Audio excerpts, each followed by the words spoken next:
Il est l'un des plus riches et plus célèbres musées du monde. Mais le Louvre était à l'origine le palais des rois de France.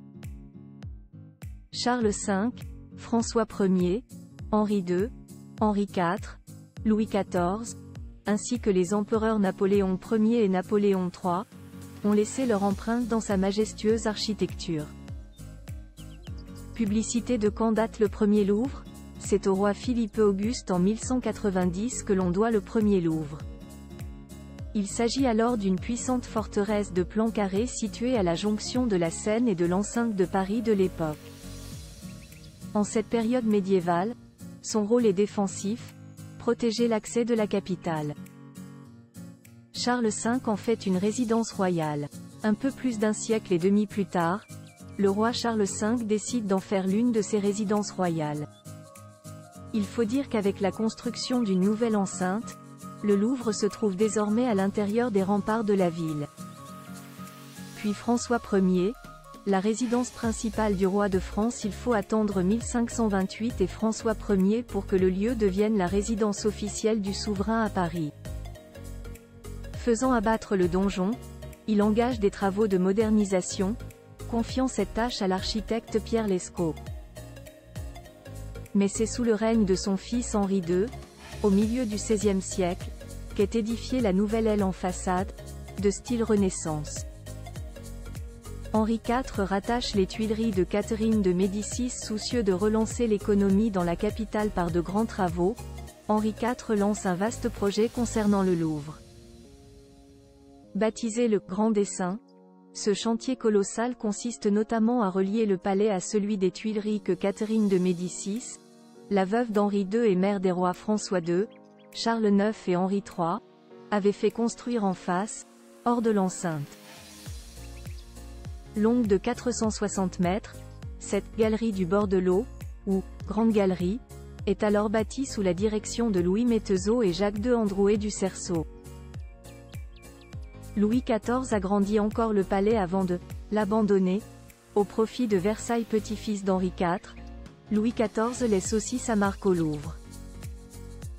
Doublement. D'abord le jeune monarque, monté sur le trône à seulement 5 ans, donne, au début de son règne, à la cour carrée son ampleur actuelle et sa majestueuse façade à colonnade, signée Perrault, côté haie, tout en faisant agrandir le palais des Tuileries. Mais c'est lui qui décide d'abandonner les lieux en transférant la résidence officielle du roi de France et de la cour au château de Versailles en 1674.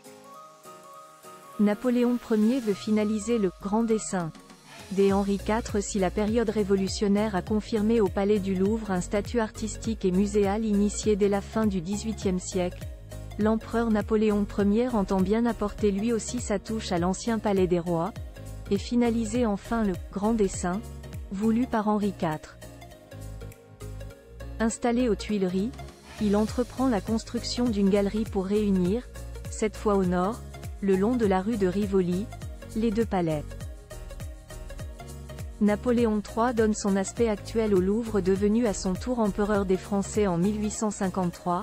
Son neveu Napoléon III est, pour sa part, à l'origine des ailes Richelieu et deux noms érigés par l'architecte Le Fuel de chaque côté de la cour Napoléon et qui doublent la surface du Louvre. L'ensemble est désormais totalement fermé, mais pour très peu de temps. Du 23 au 26 mai 1871, le palais des Tuileries, incendié lors de l'insurrection de la Commune de Paris, part en fumée. Il n'en restera que des ruines et, un siècle et demi plus tard, le rêve de certains de le voir reconstruire à l'identique. Henri IV est mort au Louvre, Louis XVIII aux Tuileries, résidence temporaire ou permanente des rois de France. Maints événements se sont déroulés entre les murs du Palais du Louvre. Mais seul un souverain s'y éteint. En l'occurrence Henri IV, qui, poignardé par Ravaillac le 14 mai 1610 alors qu'il traversait Paris en carrosse, y avait été ramené, blessé. Quant au palais des Tuileries voisin, il fut le lieu du dernier soupir du roi Louis XVIII, le 16 septembre 1824.